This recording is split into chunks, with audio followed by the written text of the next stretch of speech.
Grooming gangs are continuing to abuse children in northern towns while police fail to investigate. Campaigners and alleged victims say they've reported repeated violence but been ignored by the authorities.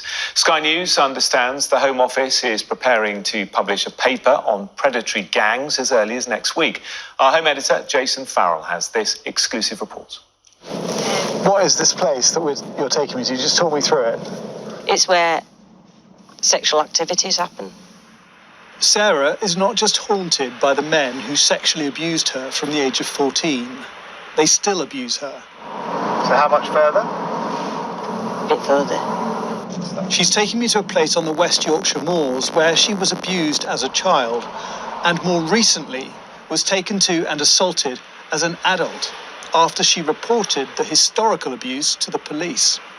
They raped me first and then they said to me, "Stop speaking to the police, don't speak to the police, why are you doing that?" All that kind of stuff. And then he hit me, he cut my stomach and then he hit me around the head. He cut your stomach? What with?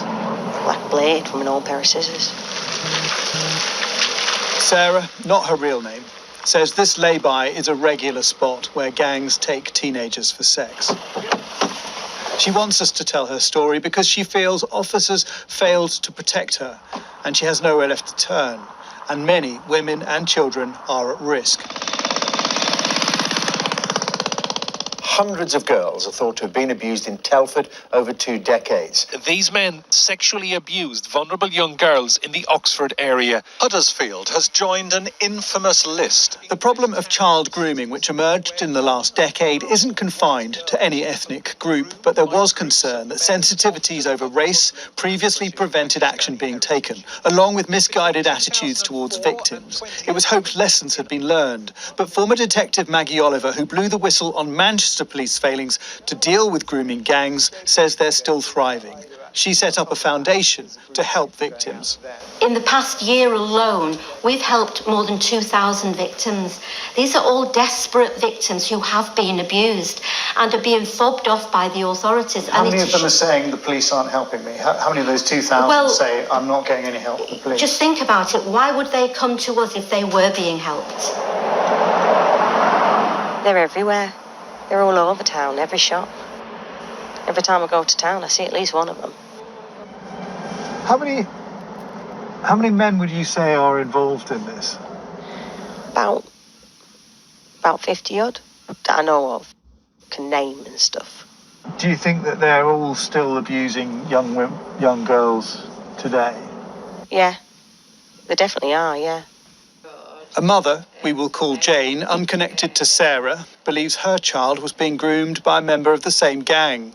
He'd sent her pictures of his privates, asked for pictures from her in return.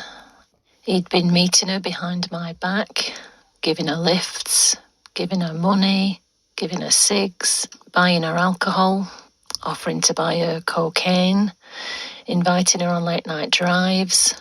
She just said that there was other men in the car. But again, when reported, West Yorkshire Police's response appeared to be inadequate. I made 3 statements in the police station. They all got lost. Did they tell you that your statements had got lost? Yeah. On three different occasions? I couldn't find them. Talk me through solely, what did the police do? Nothing. The attitudes towards these kids are that they don't matter. They are an underclass. They're not the Chief Constable's children. They're not, the Prime Minister's children. These are children often from very difficult backgrounds. West Yorkshire Police told Sky News that tackling serious sexual offences is a top priority. With regards to Sarah's case, they say all reports of criminal offences made by the victim have been appropriately recorded and assessed. Throughout the investigation, we've liaised with the Crown Prosecution Service. A number of people have been arrested and interviewed. We continue to engage with the complainant to do all we can to help signpost her to further support.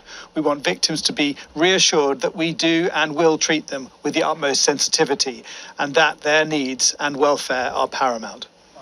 Sarah says since reporting her abuse, she's been arrested for minor offences, that her own children have come under social services scrutiny, but the gang remain untouched.